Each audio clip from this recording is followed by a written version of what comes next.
Over time, we know that patients on hospice will eventually decline. I think that we are not sophisticated enough to have clear crystal balls always, but the crystal ball is there usually because we are starting to see symptoms that represent to us changes likely to represent a more rapid trajectory decline for the patient.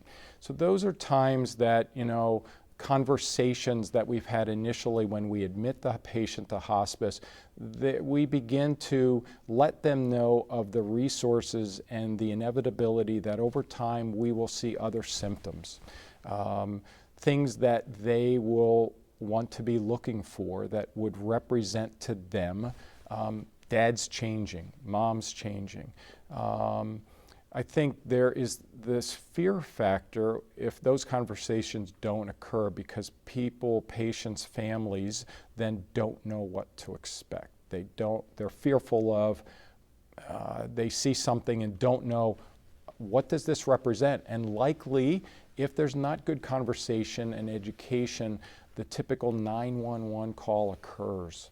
We really don't want that to happen unless that really is a goal that the family or patient have. And there are some patients that even with all the education and all the conversations, they get to a point where it's scary. And so sometimes patients, families will call 911. We try to reassure them that we're available 24/7. And so, what are the goals that dad or mom have? What are their wishes? And we really want to try to reinforce to the family that we want to support those wishes of mom and dad. And mom has indicated that please don't send me to the hospital anymore. So when we begin to see symptoms that to us represent decline in their overall condition, those are times that we begin to increase the conversation that we're having with the family to let them know that these are symptoms that likely represent this decline, and likely the decline is fairly rapid from this point, that dad or mom may only have a few days, may only have a few hours, and what they are likely to see as those hours and days progress. The other thing that we spend a lot of time on are medications used by the patient's family to help lessen symptoms that are distressing to the patient and also for the family that they see.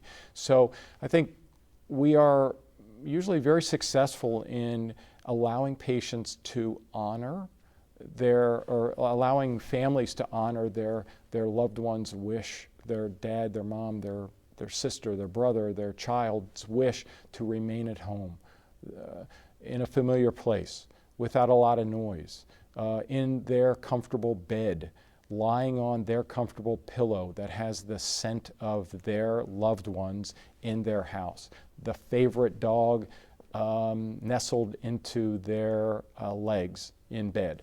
All very comfortable things that while we all are intrigued and sad over death, none of us will be able to outrun that. And I think that we all deserve the right permission to allow that to happen in the way that we want it to. And I think that many times most patients, if they're really honest, they want to be at home. They don't want to go to the hospital. They know what goes on at the hospital, and there are good things that go on at the hospital, but these are patients that are actively dying, and they have a familiarity with their home, the smells, the sounds, the noises, the people.